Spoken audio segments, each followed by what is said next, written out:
Welcome to another episode of Big Ego Media. Got a special guest, goes by the name of Amani Simpson. What I'll say, this is probably the best dressed man I've ever had on Big Ego Media.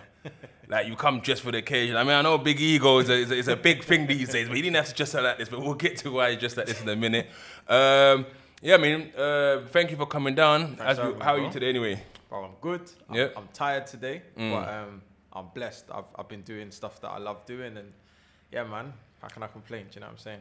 I mean, first and foremost, let us know why you dressed like this. The people want to know. Yeah. So what had happened was right. I was invited to Buckingham Palace. So this afternoon, I met the King and the Queen, and they were celebrating Windrush and some. You know, it was quite an inspiring event at the Palace. First time I've met them. And yeah, basically straight after I was coming here to do the interview, and I was gonna change, but I thought, nah, this is the authentic, you know, this is the authentic version of me. So this is why I'm here, you know, to bring out the orange. You know what I'm saying? Nah, man, that's big man, looking proper Congolese. But talking about sort of nationalities and backgrounds, let us know, where are you from? So family's from Jamaica. My heritage, though, I think we did the DNA tests, and I think I'm Nigerian. There's a strong percentage of Nigerian in the family, so I'm interested to explore that. But yeah, family's Jamaican. Okay, and where did you grow up? I grew up in North London, in Enfield, and North London. I mean, talk us through your sort of upbringing, as we always do on this channel, because we have people coming from all different type of backgrounds, and I always want to know sort of the upbringing and if that has an influence on how they were brought up, basically. The household, both parents in the house? Yeah. So I'm blessed. I must say that, you know, my mum and dad did the best that they could in order to provide an environment for me and my sister to thrive and to feel love and to, you know, just have a good start in life. My parents are, they're great people. They you know, I couldn't ask for better parents on reflection. The challenge that I had is that I grew up in maybe a nicer part of Enfield, even though we weren't necessarily like rich or anything like that, but it wasn't a struggle environment. And so the challenge I had is kind of living in that environment and then going to school in an area where there was a lot of deprivation and a lot of other challenges and stuff like that. And so my parents obviously wanted me to live in or go to a school with lots of black children. And so, yeah, it was challenging because I was one of a few in my class that maybe had two parents or that would go on holiday or have, you know, cars or whatever the case. There's like stuff that we sometimes take for granted as children. And so what it did is it kind of isolated me from the people in my class quite early on.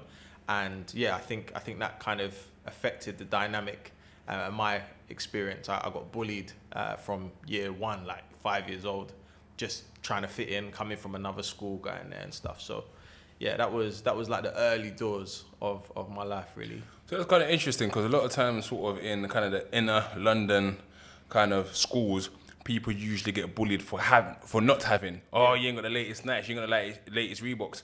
But for you, it's kind of the opposite, where people are like, well, you've got too much kind of.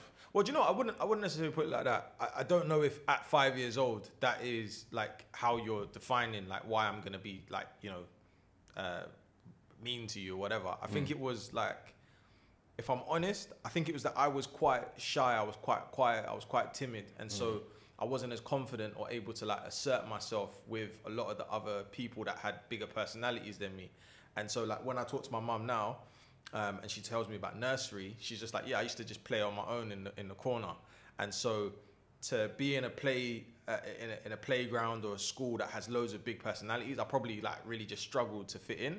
And then what started to happen is that when you realize that actually I do need to fit in here, survival instincts kick in, and then you start trying loads of different strategies in order to kind of make those people like you, because, you know, on a day-to-day basis, no one wants to play on their own. You want to have friends, you want to be accepted. And so, yeah, I guess a lot of my choices in those early years was just based on that kind of human element. I just want to have friends. I just want to be liked, kind of thing. So, yeah, I wouldn't say it was necessarily based on the fact that I had more, because at the same time, I wouldn't say that I was any different from any other child, you know. Okay. I mean, what were your kind of early interests? What was you kind of into? Do you know what? I like drawing. I like drawing like cartoons. As I've got older, I've realized like how much I liked movies as well. Obviously, that links into what I do now. But yeah, like I think I was probably quite creative as a child as well, and used my imagination a lot. And so, yeah, I guess as you go through school and you get older and you start to lose maybe your sense of identity and the stuff that you like, you start to pick up on other things that people say that they like doing, and then you suddenly like, yeah, I like that as well. This person supports this team. Yeah, I support that team as well, because again, it's strategy. You're just trying to fit in with people and stuff. So, yeah. And what was the early ambition? What did you want to be growing up? Do you know what? It's controversial. I wanted to be a police officer. Okay. Right? And I wanted to be a police officer because I thought it was just so cool, like, you know, to see someone commit a crime and like sprint after them down the road and arrest them and all that stuff. I think I just, in my mind as a young person, like that's just, I didn't really have a perception of police, you know, being oppressors or being people that would target me because of the color of my skin or anything like that. I never had that growing up, which I guess is a sense of privilege. But yeah, I think for a good early section of my life, I wanted to be a police officer. Do you think that probably would have stemmed from also maybe playing cops and robbers as a kid? Probably, yeah. Like, you know, like you just want to be like, I think it's that standard thing of you just want to be the good guy. And when you're growing up, you have no concept unless you've had prior experience, a bad experience with police, or parents or someone else has told you about it. You have no understanding. You just see police saving the day and catching bad guys. So I think probably just as a young kid, that's just what I wanted to do, basically. And sort of you're living with both parents at home, doing okay in school. How was your academically? Was you decent academically? Yeah, I'd say I was quite smart. Like I'm, you know, not a simple child. Quite intellectual. Just as I'm sure was on most of my reports growing up, you know, Amani's smart, he just doesn't apply himself. And so, yeah, I just basically went through school and focused on the other things apart from academia, focused on trying to be liked, trying to fit in. As I got older, focused on girls, like just things that are really short term. Not to say that that's not part of like the social contract of school, but you know, I didn't necessarily care about education as I got older. And it's only as I got older that I realized the value of it, basically. Yeah. And what I was trying to make was that you come from what seems to be a very decent background. You're quite intelligent, quite smart. How did that affect you in regards to your peers? Because Enfield is not a very simple place in terms of gang violence. I think at one point it was voted London's most dangerous area. How did you kind of navigate sort of trying to fit in around what was going on around you? It's a good point. So like the way that Enfield is set up is that you've got this big road called the A10, like the dual carriageway, right? And depending on if you're coming from like the Tottenham, South London way, yeah, like Enfield is split in half. And so when you look on a map, you've got the left-hand side, which is like your Southgates, your Winchmore Hills, your Enfield towns, like, you know, pretty decent areas in the sense, affluent areas in that sense, right? There's still obviously poverty within that, but generally the postcodes are rated quite highly. But then on the other side, you've got like your Edmonton Greens, your Ponders Ends, your Enfield Island Villages. You know, it's a different level, a different experience in that sense in terms of, what was going on. So essentially I lived on the left-hand side in a pretty okay area, but then I was going to school on the other side of the A10. And so I think the dynamic was that I was going to school with people who had older brothers that were involved in certain things. And so, you know, you would hear at the weekend about things that were going on. And you're like, well, I went to the park with my family. Like, you lot are talking about this person did this to my brother and he went out. And you know, like, you're hearing all these stories and it becomes really enticing because I guess it's like, you know, really bad example, but it's like wanting to watch your favorite show. Everyone comes in on Monday and talks about your favorite show and you feel like you're missing out because you haven't had that same experience. And so sometimes you lie about, you know, I saw that. Yeah, it was all right, but I fell asleep or whatever, like just to try and fit in. Do you get what I'm saying? So I think it was that. It was just the dynamic of growing up and not having any of those experiences, which I would say there's a lot of young black people that don't have the experiences of you know, some of the hardships that come into certain areas. But what we sometimes do is we gravitate towards that because we feel like that's the black experience. And I would say that even though I had good uncles and aunties and stuff, I guess there was a coolness, there's a cool factor where, yeah, they're doing really good and they've got good families, but I wanted people that had a bit of edge. And so you kind of gravitate to the man them that have got a bit of edge and have got a bit of confidence, a bit of swagger. Whereas my dad, who's an electronic engineer, or my uncle who, you know, they have pretty decent jobs, they love their wives, there's not really much drama, that's not really cool at that age. You get what I'm saying? So it's a dynamic, I can't lie. And did you find, you said it was enticing, did you find yourself dabbling a little bit? Yeah, so, I mean, I would say the first time that things started to shift, really, like, I mean, look, I'll be honest, I got excluded for the first time in year 2. And it was just simply out of just reacting incorrectly. I reacted and I kicked a young lady just out of frustration. And the thing is that the policy had changed in regards to like kicking young, you know, people out for violent offences and stuff. So that kind of sent me on a path of feeling like I was the naughty kid and always being labelled as that.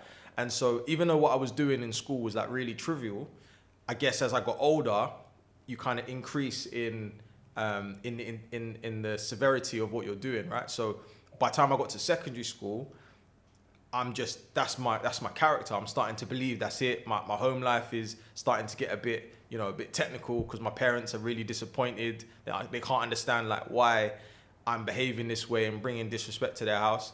And so I guess secondary school is a completely different dynamic because you've got a lot more freedom. You've got that whole thing of I've got to travel from school to home, home to school. You know, you start taking little diversions to go and be on the bus with other people when you know, say that's not your bus, right? Like just little things to hang around a little bit longer.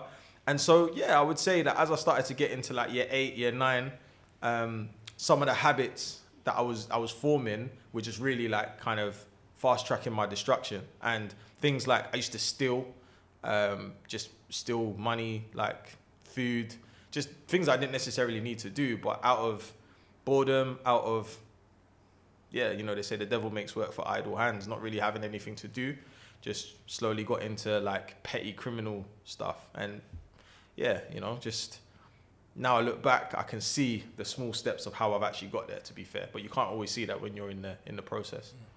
And over time, it led to sort of a catastrophic moment where you kind of nearly lost your life. Yeah, I mean, to be fair, like, I'll fast track all of that. So, like, long and short of it, I made a lot of mistakes when I was growing up. A lot of it was based off what I just shared with you just now in terms of that internal battle with wanting to be liked and wanting to be accepted, wanting attention, all of that kind of stuff.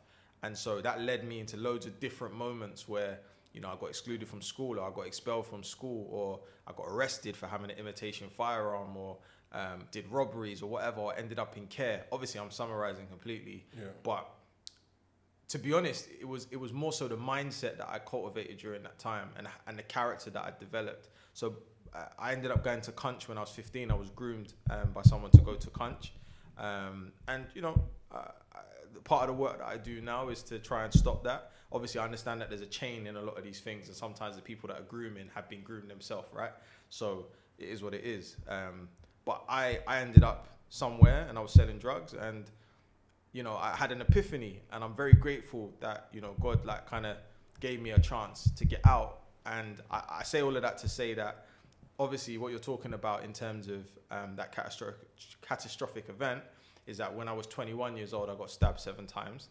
And in that moment, you know, it's you know, everything comes together. All your choices, all the things that you wish you had done, things you wish you hadn't done, etc., come to a head. And as you'll know, I've made a film about it called Amani, starring Javan Wade. And the way that we kind of showed the film, or showed it in the film, is that it happens in a really quick period of time. But in real life, it was between 16 and 21. So there's a long period where I'm like, you know, on a positive path. I've met a girlfriend, I'm going to college, I'm doing work experience, I'm doing loads of things that you can't put in a 20-minute film. And so when I got stabbed, it was because I got involved in an argument that had nothing to do with me, which was basically how I used to move when I was like 14, 15, that kind of wanting to save the day type of thing. And it just came and bit me in my ass when I was 21, basically, and came face to face with boys that had knives. And so, yeah, it wasn't because of any affiliations or anything. It was just, I never learned from when your mum says, mind your business. Never learned from that, basically. And I mean, I admire that because I get into situations, even to this day, that I'll see something happening and my missus is like, keep driving, don't try and stop. But the human side of us, especially that we work with young people, you see young people in altercations, you feel compelled to get out there. It's like learned behaviour, isn't it? Yeah. I mean, how do you kind of navigate that now with that experience that you've had before? Listen, my brother, let me tell you something. After you get stabbed, I ain't got no one else's business is more important than my own business, brother. Trust me. Trust me, bro. Like, I stay in my lane. I've got tunnel vision, bro. I ain't got nothing to do with no one else. Because, like, how many times, like, do you have to touch fire to know that that's not for you? Do you get me? So, like, nearly losing my life and, you know, really just, like, pleading with God to say, give me another chance. Like, I don't want to die. I must be useful on this earth. Now, I just stay in my lane. If it's off the beaten track, if it's a side mission, it's got nothing to do with me. But that comes through pain, unfortunately. It's not just something you can be told. You have to almost touch the fire and be like, oh, yeah, that's long. I don't want to do I mean, I definitely want to move on to the positive stuff, but just to kind of touch on that, you're saying that pleading to God to not let you die. Was you actually thinking, I'm gone, I'm done? Did you see it? Because people say, sometimes people see your life flash before you. Like, talk us through that for these young people who may be watching so they understand. I'm going to tell you, and trigger warning for anyone watching this, because I'm very aware that, you know, stabbings and stuff are rife in our generation, unfortunately. And so I might describe something that will bring, you know, visual things to your mind and might take you back to certain places or think like about people that, you know, have passed away or been through that as well. So trigger warning, right? Yeah, I was out one night and someone that I knew, there was a situation and basically something of theirs had been stolen. And instead of me kind of minding my business and being like, yo, like, this got nothing to do with me, my bro, hope you work it out, good luck. I got sucked into this thing. And I guess momentum's a really powerful force. And momentum kind of sucked me in to the point where you can't turn back because you're just so deep and you've been dragged into it. It's like the current, right? You can't swim against the current once you're in it. And so I was in this situation and basically came face to face with these youths that had stolen this thing of this other person. And basically at this point, I couldn't back out. I suddenly realized that, yo, like, I'm not the same age as you lot. Like, I must have been, yeah, this is about 21. These youths were about 16, 17. And so what I was trying to say to them is, look, I'm not the same age as you. I'm not involved, you know, but the words that basically came out of my mouth before I could stop them was, I'm a bigger man than you. And I was just like, you just can't take it back, right? And I just remember the youth going, what? And he was just like, cool, let's done his dance. And he just pulled out a knife. And like, I just remember grabbing it with my hand and basically then kicking. Like, because I got rushed in school, right? And when you get rushed in school, you can either be a victim or you can try and get 1-2 bangs in, right, to survive. So I remember kind of going into that mode of like survival really quickly. And I actually, now I think back, I thank God for those moments because it helped me to survive. And somehow I just kicked my brain into like, what do they say, fight, flight or freeze. Yeah. And so I kicked it into flight mode. And fight mode, so I say, and I just started to move. And instead of running away from them, I ended up running through the crowd of people, which on hindsight is like the most stupid thing to do. And as I've gone through them, I've kind of got tripped up and basically then like been fighting and got stabbed and stuff. But I hadn't realized that I was getting stabbed other than that first time. And so, yeah, when everything had calmed down, there's another thing that it was outside of a club and the bouncer, I'd been talking to him before. And so he kind of clocked me across the road. And this was a little while away from the club. And again, just having a nice conversation with someone meant that he cared enough to come and stop the fight. He could have just been like, that's got nothing to do with me. You man, do your fight over there. But because he saw it was me and I'd given him good energy, he came and saved me, essentially. And so they called my mom, called my dad, and they came down to the scene. And as you can imagine, you know, blue lights and blood everywhere and stuff. And basically, in the back of the ambulance, as I said, I had a conversation with God. I was really tired, where it's like when you're watching a movie at night and you've got like, yeah, heavy eyes, like you're just fighting it. Do you get what I'm saying? And I remember feeling so drained, like I just wasn't going to be able to stay awake. And now I think if I had shut my eyes, I wouldn't have made it. But I remember praying to God and saying, look, God, I hope you're real, because I've been going to church my whole life. So I hope this thing ain't just wishy-washy. Do you know what I'm saying? And I just said, look, if you're real, I want to be a father. I want to be able to travel. I want to be able to be a man of purpose. And if you give me another chance, I'm going to live for you, and I'm going to steer young people away from darkness. And I swear, bro, no word of a lie, I literally had this adrenaline rush. And it was like a shock, like an electric shock. And even the paramedic next to me was like, you okay? Because prior to that, it was no response, all of that stuff. Yeah. When I got to the hospital, she said to me, basically, everywhere you've been stabbed, Mr. Simpson, you should be dead or disabled. And they basically were just like, but we don't know how. They've missed everything by millimeters, and you can go home the next day. So I got stabbed, like, you know, quite violently, but by the grace of God alone, like everything was missed by millimeters. And again, I don't take that for granted, because I know that there's people that get stabbed once and, you know, they don't make it. And so I think part of my mission is to make it count, because I feel so heartbroken when I hear stories of young people that have lost their life before they've even had a chance to turn it around. And maybe many of them have prayed that as well. And so for me to be chosen to be here now, I can't just be selfish and just stay away from the kind of support system that young people need. I need to be in it with them as much as possible and help them to see a brighter future. So, yeah, I'll stop there, because I know that was probably intense for the viewers. No. Yeah. But is that why then you felt compelled to make the film about that as well? Nah, do you know what? Like, I after that, I suffered a lot with anxiety, depression, PTSD, and I just couldn't really function properly, like, around people. But what was a saving grace for me was to work. I was getting into entrepreneurship. So I guess I used a lot of the street skills that I had, and I put them into being a letting agent. And a letting agent, for those that don't know, are like property agent. You buy and rent houses for like clients and stuff, find tenants and stuff. And what I realized one day was that my phone was ringing like a trap phone. I remember Bear, my friends, used to make jokes like, "Raw, you trapping, bro?" Because it used to ring, because, you know, it's a service. And I was doing that for so long that I just completely kind of forgot about the youth them. And then it was only when a young person walked into my life and needed me to kind of help guide him for a second, like he'd been expelled from school, and just something inside of me just wanted to help him and give him some work experience and teach him the game. And seeing him transition over that 6 months, I was like, I can't just sit here and make money for rich people, because they don't care about me. If I don't rent their house, they're just going to find another agent. But that youth needed me, and there was no one else that was giving him a chance at that time. And so I was very conscious of getting involved in the work, but I didn't know what that meant. And so, you know, I'm obedient. When God gives me something to whisper something in my ear or puts it on my heart, like, I just follow it. And really all I've done from that day is just follow what God's asked me to do.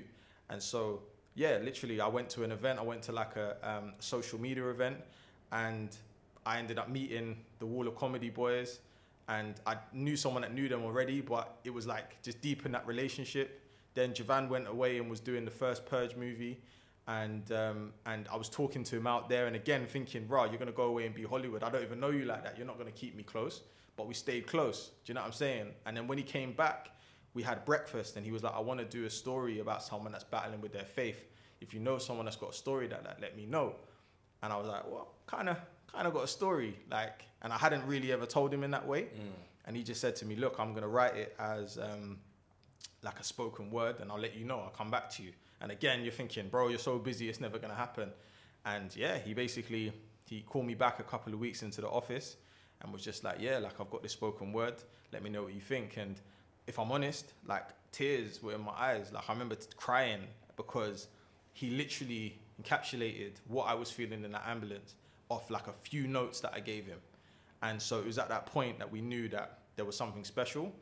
But then I think it was about going to make it, which is a whole story in itself, right? It was making that film. One day I'll do a masterclass on it, because yeah, by God's grace, like, we perform miracles, like, literally, man, can't even lie. And I mean, talk us through, before we get to the film that's coming out now, talk us through in terms of the youth that you've been doing over the last few years, and how it's excelled, and who you've been partnering. Yeah, man, no problem. So when the film came out, film Amani, short film, it came out in January 2019, and That soon? yeah, In my head, it's 2019. like 2016. Nah, 2017. 2019, bro. Wow. 2019, just before the pandemic. And when it came out, it was off the back of like a summer or a couple of summers of like just young people dying. Like, you know, when they were doing the tallies in the newspaper. And so we released it early, and it did 1 million views in 4 days, which is bonkers for a short film. And what I must say though is big up Rapman and Purcell and Javan and the whole team that were around Shiro's story, because Shiro's story, I believe, helped to be the momentum that we needed to kick our film as well, to make it kind of do a bit more. To this day, I still think some people thought that it was Shiro's story 4, right? But you know, that's the way the game goes. It was God's timing. And I remember before the film went out, me and Jay, Javan was in I think he was in Atlanta, and we FaceTime each other and just prayed and said, God, whatever you need to do with the film, just do what you need to do, right? And then when it was just going viral, I remember seeing 250 the first couple of days, or 150, then 300, and then 600, and then 1 million. And now we've had like basically shy of like 30K of like 4 million. So we've had just under 4 million views on this video that we made for like 25K with crowdfunding money and bootstrapping it and owing people invoices and stuff. Big up Little Drops production as well for the love.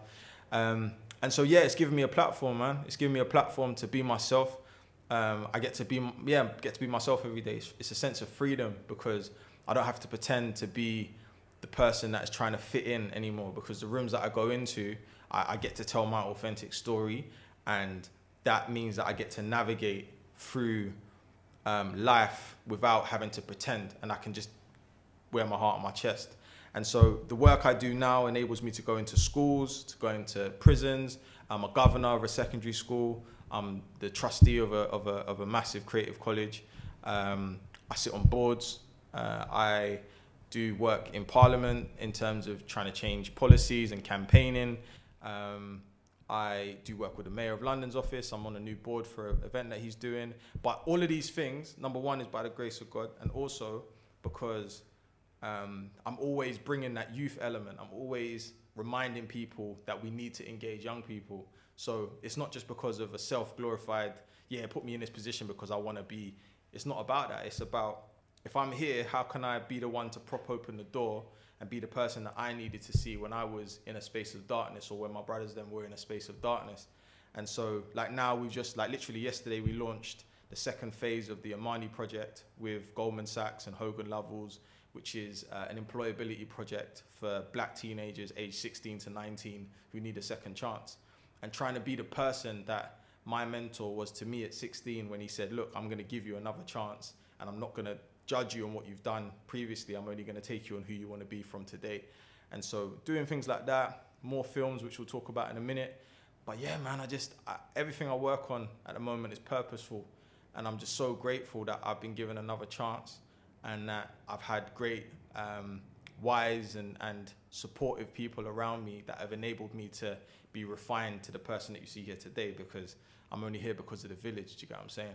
I mean, let's move on and talk about this film then. I seen the trailer. It looks very thrilling. Thank you. I want to find out what it's all about, because obviously a trailer can tell you one thing, but it might be a totally different story. So talk to us. What's the film about, and what compelled you to decide to make this one? You've written yourself and directed yourself. Yeah, this is my writer-director debut, so it's a moment in time for me. It's something I didn't think I could do, if I'm honest with you. I was really hesitant. Was there passion for writing? And no, not at all, man. Like I produced Amani out of necessity, because we had such a short time span to do it, that I was just like, what skills do you need in order to be a producer? And kind of pulled it together on like a, last minute thing or whatever, but we did it. With this film, I was going to do a similar thing and just produce it, but then lockdown happened, so it gave me a window to kind of learn about writing. So I did loads of masterclasses on the masterclass app, and watched people talking about about writing. I watched YouTube videos, all kind of stuff, and basically just started to write. And again, didn't really understand about directing, but watched masterclasses, spoke to some friends of mine that are directors, and just gave it a go. And so shooting this, we shot this in 2020, 21, the first lockdown, just after that. And basically, it's the story of two young people that are connected through trauma that go on a cab journey in search of freedom. I don't want to tell you any more than that because it will ruin the experience. But essentially, Save Me is a movie that I'm calling a social impact short film, which is a film about, you know, it's entertainment to a certain extent, but there's a real issue within it. And the struggle that I've had is that, you know, the topic itself, safeguarding and exploitation and grooming, is all too real for the young people that we work with, right? You know, there's people that have got ulterior motives for them. I've experienced that. I don't know about yourself, but there's older people that will put stuff in your hand that is not trying to uplift you or trying to give you an opportunity. It's only to get you in that cycle of destruction and pain. And so essentially we want the film to be used as a way to help people break out of that through conversation. There's going to be a handbook that goes with the film. So we're working with the NSPCC, Prince's Trust, Home Office, Mayor of London, TfL, a few other different charities. There's a few others. I'm just trying to think. I'm probably going to get in trouble for not saying all of them. But basically, we're gonna distribute it through their networks because this is where the practitioners are, and then putting it on platforms where young people are able to watch it on a regular basis and just starting a conversation. And you know me, Bobby. Like, I'm going to be active once the film comes out. I'm going to be actively going and just trying to champion for young people so that, you know, we as a community continue to come together and try and save our children, because it's not going to come from anybody else. It's going to come from us, and we have to be aware of the challenges and what we can do in order to move the needle for them. So that's what the film is, basically. No, it's amazing. I look forward to seeing it. Thank you, man. I know you sent me the invite. I'm going to make sure. Yeah, man, make sure you come to the premiere. Yeah. Come on. Just aside from that, obviously you've grown up and now you're a father yourself. How do you navigate fatherhood in regards to how you was brought up and what you've been through? How do you now safeguard your children? Do you know what? It's a great question. So I'm a new father. My daughter's only 13, 14 weeks now. So yeah, like, my bro, like, it's the most beautiful thing in the world. You know, as I said, it was one of the things I prayed for in the ambulance, and it's here now. I'm a father. I've got someone that relies on me, that gives me joy every single day. And I'm in a loving relationship. And so I think the main thing that I did in preparation for this is I did a lot of therapy, if I'm honest. And I wanted to go back to look at some of the things that I struggled with growing up and to ask my parents certain questions that were maybe in the closet that no one really wanted to talk about, right? Certain choices that they had made, certain choices that I had made, and just kind of made peace with that and apologized. We had some really heart-to-heart moments where, you know, there was, you know, lots of emotion and lots of misunderstanding, but we came together in order to try and understand each other as a family for the good of my daughter, so that we can create a new chapter in our life. It's not to say that what we've been through is not going to be part of our story forever, but we want to be able to look back and be like, that's what's helped us to be the family that we are now. And it hasn't always been like that. You know, there was many times in my life where I didn't talk to my family. And, you know, I have an amazing relationship with them now. And I'm so glad that that's where we are, because obviously I want my daughter to know her grandparents and her aunties and stuff like that. And I don't want her to deal with the sins and the mistakes that we've made, because it's not her fault. She didn't ask to be born into that. So yeah, I'm just learning, I'm speaking. I've got really good older brothers and cousins, not physical older brothers, but older brother figures and uncles and stuff that are great fathers. And so I just tap into that. I don't really tap into people that have got bare dramas with their partners. Well, to be fair, I listen to that and I'm like, boy, I don't know about that. Do you know what I'm saying? But I really tap into people that have got stable situations, and I just ask them questions, and I'm always trying to learn. I'm always trying to pick the brains of those that have aspirational kind of situations and yeah, learn from them, basically. And what's the best thing about marriage, would you say? Safety.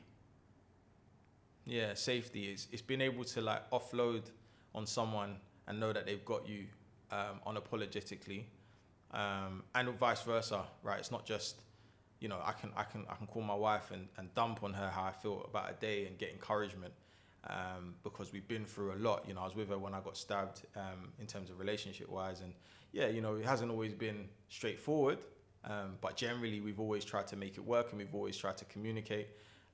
And so, yeah, I'd say that safety and knowing that that's my person and I'm her person, and, you know, there's no one that's going to come in between that, because, you know, we've made vows to each other.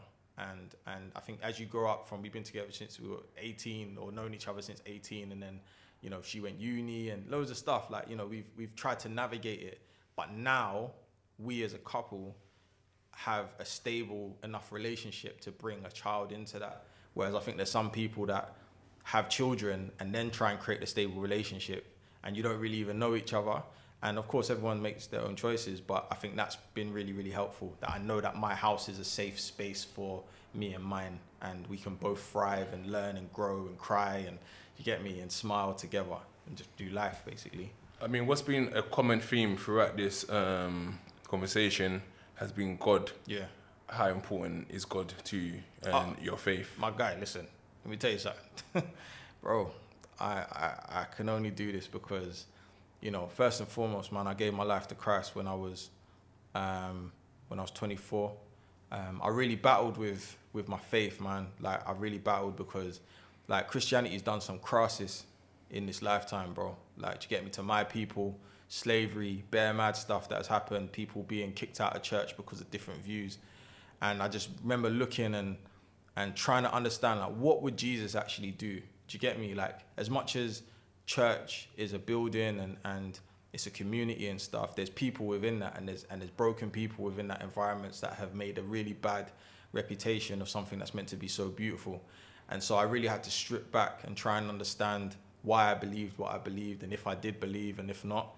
And so for me, I don't really subscribe to, you know, religion. I'm more about relationship, and I'm more about trying to follow the principles of Jesus or Yahweh, Yeshua, or you know, whoever people decide to call him. But, you know, I want to be a servant leader. I want to be someone that is going to love people and support people. Also, I'm not going to get taken for idiot, but do you get what I'm saying? Like, it's a viewpoint of trying to have a human-centered approach to living this life and trying to meet people where they're at and shine light in their space. So it's very important for me to be an ambassador of that ideology, of that viewpoint, because I know that some people have had really bad experiences of faith, of religion, from parents, from churches, from whatever.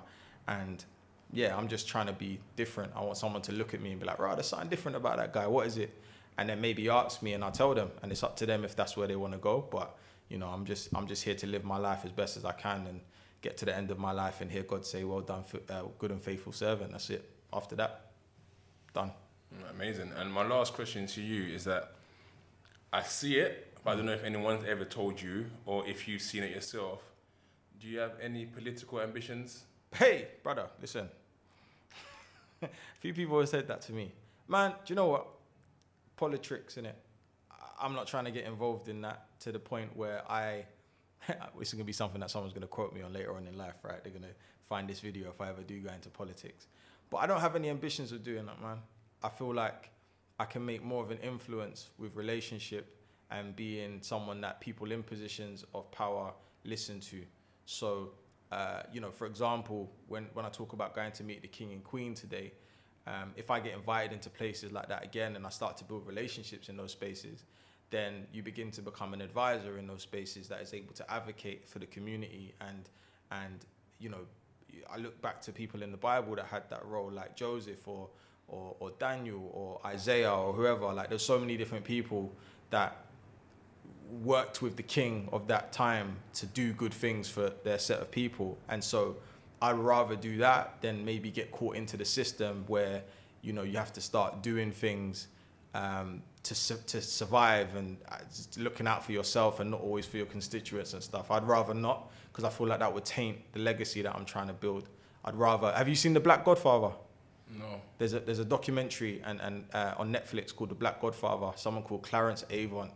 And as much as I have a persona and I'm, you know, a public facing platform or whatever, I think that's where I'd like to be, where I'm just like, I'm the connector. You know, I meet this person behind closed doors and I'm like, listen, you want to do stuff with young people, you need to talk to Bobby, you know.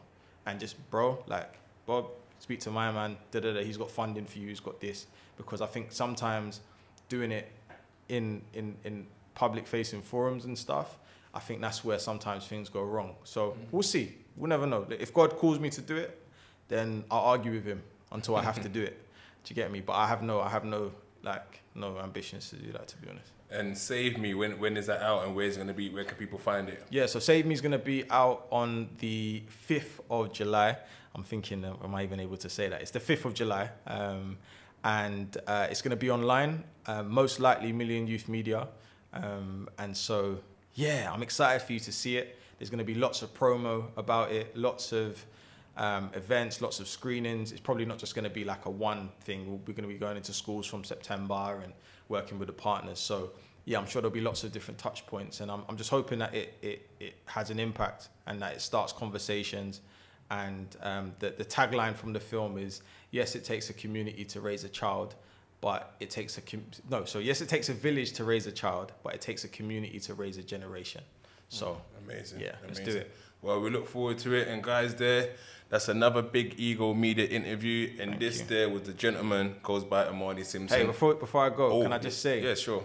Big up Bobby as well. Oh, thank you, Big up man. for what you're doing with Hackney Wick and the 32 Borough Cup.